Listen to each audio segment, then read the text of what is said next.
Assalamualaikum, apa kabar saudara-saudara kaum muslimin dan muslimat pencinta Al-Quran. Berjumpa lagi dengan saya di channel Endang Piat. Pada kesempatan kali ini, saya masih membahas pasal yang kelima dari 17 pasal pelajaran ilmu tajwid, bagian yang ketiga, yaitu tentang iklab. Baiklah saudara-saudara, untuk lebih jelasnya, mari kita menuju ke pembahasannya. Inilah saudara-saudara kaum muslimin dan muslimat pencinta Al-Quran, pasal yang kelima dari 17 pasal pelajaran ilmu tajwid, bagian yang ketiga, yaitu tentang iklab, yang akan dibahas pada kesempatan kali ini. Iklab ini adalah salah satu bagian dari hukum nun mati dan tanwin. Iklab hanya memiliki satu huruf iklab saja, yaitu huruf ba. Pengertian tentang iklab. Iklab menurut lugot atau menurut bahasa artinya adalah mengganti. Sedangkan iklab menurut istilah ilmu tajwid artinya adalah mengganti bunyi bacaan nun mati atau tanwin menjadi mim apabila huruf sesudahnya yaitu huruf ba. Baiklah saudara-saudara kaum muslimin dan muslimat pencinta Al-Quran, untuk mengetahui perubahan atau penggantian dari nun mati atau tanwin menghadapi huruf ba menjadi suara dengung mim, ini bisa kita lihat yang ada di dalam ayat-ayat Al-Quran. Dan tonton terus videonya sampai selesai agar saudara-saudara muslimin dan muslimat dapat memahami kepada setiap penjelasan-penjelasannya. Baiklah saudara-saudara kaum muslimin dan muslimat pencinta Al-Quran, mari kita lihat contoh-contoh dan cara membacanya. Inilah saudara-saudara iklab yang akan dibahas dengan contoh-contoh dan cara membacanya. Untuk contoh-contoh dan cara membaca iklab ini adalah ada 5 bagian contoh. Yang pertama, yang ditunjuk dengan anak panah yang berwarna putih itu adalah nun sukun atau nun mati, ada di suatu kalimat. Yang ditunjuk dengan anak panah yang berwarna ungu itu adalah huruf ba, berada di lain kalimat. Untuk contoh cara membacanya seperti ini. A'udzubillahi minasyaitonirrajim. Bismillahirrahmanirrahim. Tsumma tawallaitum min ba'di dzalik. Seperti itulah contoh cara membacanya. Dan mari lanjut lagi kepada contoh yang kedua. Contoh yang kedua ini ialah nun sukun atau nun mati berada dalam satu kalimat. Yang ditunjuk dengan anak panah yang berwarna kuning itu adalah nun sukun. Dan yang ditunjuk dengan anak panah yang berwarna hitam itu adalah huruf ba. Untuk contoh cara membacanya seperti ini. A'udzubillahi minasyaitonirrajim. Bismillahirrahmanirrahim. Kalla layumbadanna fil khutamah. Seperti itulah contoh cara membacanya.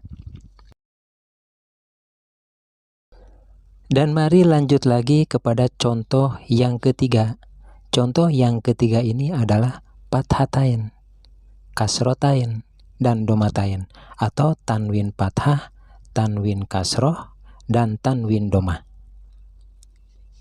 Yang ditunjuk dengan anak panah yang berwarna kuning itu adalah tanwin pathah, berada di suatu kalimat.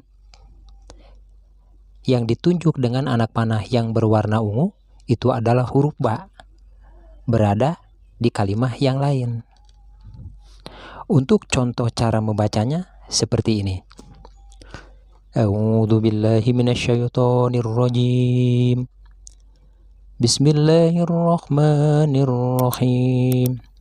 Lanasba'am bin nasiyah. Seperti itulah contoh cara membacanya. Dan mari lanjut lagi kepada contoh yang keempat. Contoh yang keempat ini adalah tanwin kasroh menghadapi huruf ba. tanwin kasroh berada di suatu kalimat, sedangkan huruf ba berada di kalimat yang lain. Yang ditunjuk dengan anak panah yang berwarna hitam itu adalah tanwin kasroh berada di suatu kalimat. Yang ditunjuk dengan anak panah yang berwarna putih itu adalah huruf ba berada di kalimat yang lain. Untuk contoh cara membacanya seperti ini. A'udzu billahi minasyaitonir rajim. Bismillahirrahmanirrahim. Awwala kafirim bih. Seperti itulah contoh cara membacanya. Dan mari lanjut lagi kepada contoh berikutnya, ialah contoh yang kelima. Contoh yang kelima ini adalah tanwin domah menghadapi huruf ba. Yang ditunjuk dengan anak panah yang berwarna hitam itu adalah tanwin domah di suatu kalimat. Yang ditunjuk dengan anak panah yang berwarna kuning itu adalah huruf ba berada di kalimat yang lain. Untuk contoh cara membacanya seperti ini. A'udzu billahi minasyaitonir rajim. Bismillahirrahmanirrahim.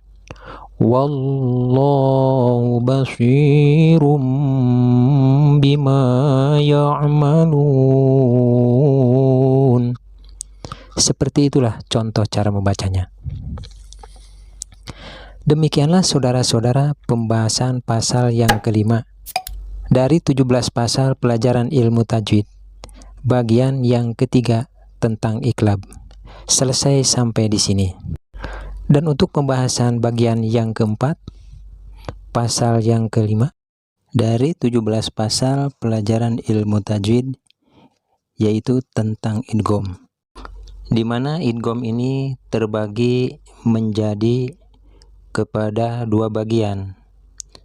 Bagian yang pertama yaitu adalah idgham biguna, dan bagian yang kedua adalah idgham bila guna.